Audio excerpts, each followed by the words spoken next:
Acast powers the world's best podcasts. Here's a show that we recommend.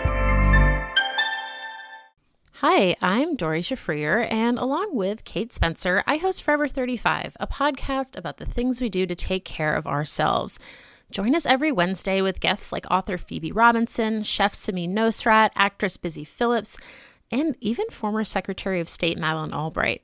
On Mondays and Fridays, we have mini episodes where we answer listeners' questions on everyday problems like how useful a butt mask really is, how to deal with a petty friend, or how to relax after a long day. So join us Monday, Wednesday, and Friday on Forever 35, where we're not experts, but we are two friends who like to talk a lot about serums.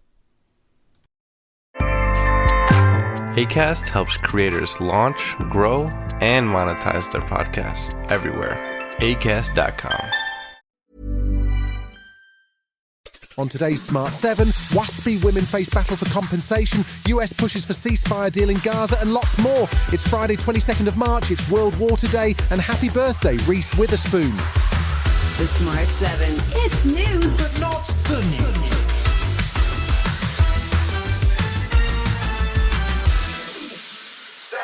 This hasn't been a good week for Prime Minister Rishi Sunak's signature piece of legislation, the Safety of Rwanda Bill. Despite constant urging from the Prime Minister and senior ministers, including Home Secretary James Cleverly, the bill has been delayed until at least after Easter. Rishi had been promising to get flights away in the spring, but with daffodils in full bloom and another round of defeats on the legislation in the House of Lords, that looks increasingly unlikely. Labour's shadow leader of the House of Commons, Lucy Powell, was pointing the finger at her opposite number, Penny Mordaunt, for the latest delay. The truth is, if they were ready to implement this scheme, we would see the bill back here next week. This is their timetable, it's their delay, no one else's. Wednesday of this week saw over 500 migrants arrive across the Channel on small boats, and Labour's Shadow Home Secretary Yvette Cooper sounds like she's run out of patience. More people arrived on small boats yesterday than the government is planning to send to Rwanda in the next 12 months. And that just shows the gimmick that is the Rwanda policy that involves them sending £500 million to Rwanda for just 300 people.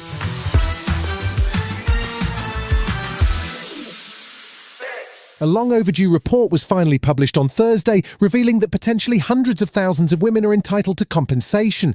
It's all to do with changes in the retirement age and how that affected the state pension for women born in the 1950s.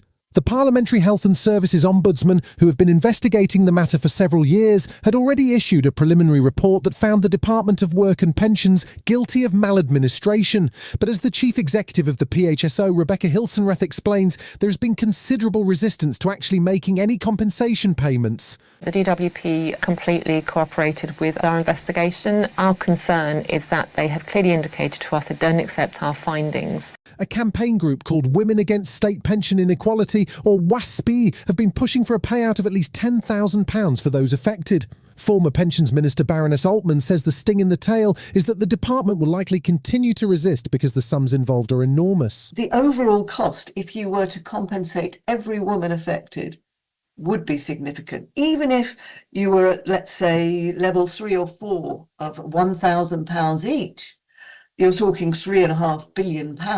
If you're talking £10,000, you know, it's 35 billion.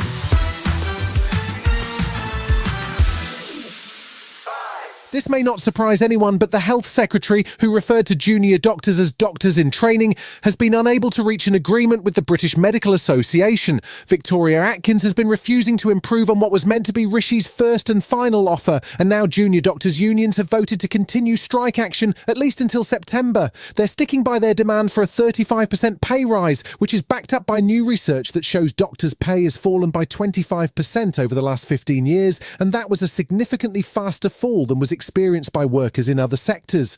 Co-chair of the BMA Junior Doctor Committee, Dr. Vivek Trivedi, says his members are prepared to negotiate and would like to get to a successful conclusion. What we're asking for from the government is to come back to the table. We have restarted talk, but let's work together to alleviate the concerns that doctors have, to alleviate the reasons why they're wanting to strike in the first place, and we never need to strike again.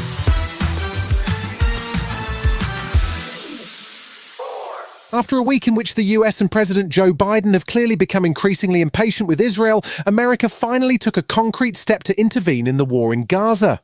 The move comes as EU leaders agreed for the first time to issue a joint statement on Thursday night calling for a sustainable ceasefire. This followed on from a new draft UN Security Council resolution calling for an immediate ceasefire, and the release of the hostages was circulated by the US on Thursday afternoon. The US has previously blocked similar resolutions, and the draft was issued as Secretary of State Blinken and CIA Director are due in Qatar to try and close the existing deal between Hamas and Israel. Philippe Lazzarini, Commissioner General of UNRWA, the UN's agency for Palestinian refugees, says that the situation should never have gone so far. It is definitely a stain in our collective humanity that such a situation is artificially unfolding under our eyes. Still to come on the Smart 7, Max Verstappen speaks out in Melbourne, and look out, there are dragons on the way. Right after this.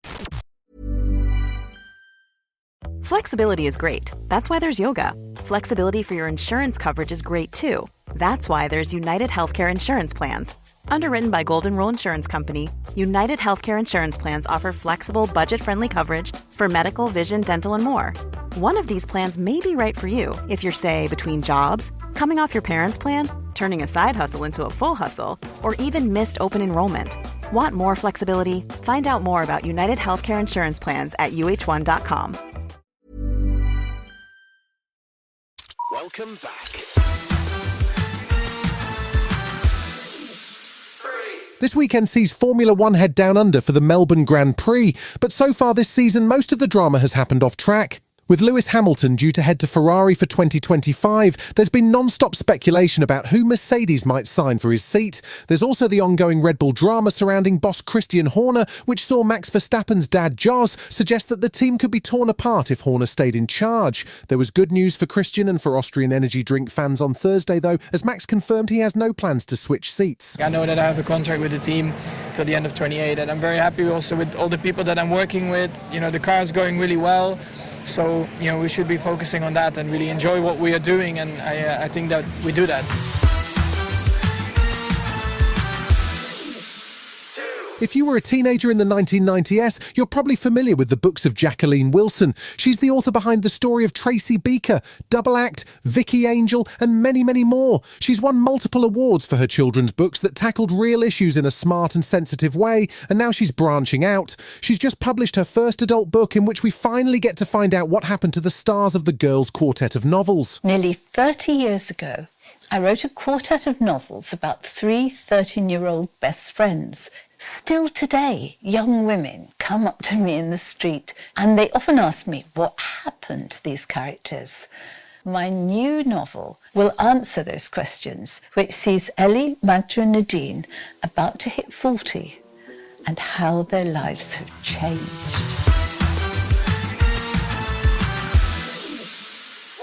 There was great news for Dragon fans on Thursday. House of the Dragon, the prequel show to Game of Thrones, is heading back to our screens for season 2 after a 2-year absence. The new season will focus on the civil war that follows the death of King Viserys. That also means our Dragoncast pod is back with all of the analysis you need and what to watch out for when season 2 drops on June 15th. Just search Dragoncast wherever you get your podcasts. And in keeping with the green and black theme of the series, they dropped 2 separate trailers. This is from the Black trailer. My father chose me, his firstborn child, to succeed him.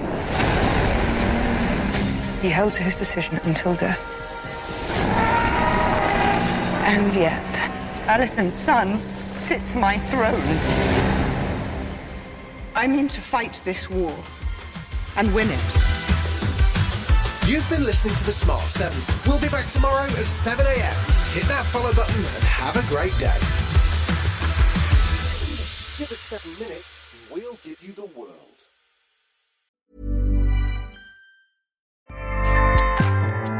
Acast powers the world's best podcasts. Here's a show that we recommend. Hi, I'm Dori Shafrier, and along with Kate Spencer, I host Forever 35, a podcast about the things we do to take care of ourselves. Join us every Wednesday with guests like author Phoebe Robinson, chef Samin Nosrat, actress Busy Phillips, and even former Secretary of State Madeleine Albright. On Mondays and Fridays, we have mini episodes where we answer listeners' questions on everyday problems like how useful a butt mask really is, how to deal with a petty friend, or how to relax after a long day. So join us Monday, Wednesday, and Friday on Forever 35, where we're not experts, but we are two friends who like to talk a lot about serums. Acast helps creators launch, grow, and monetize their podcasts everywhere. Acast.com.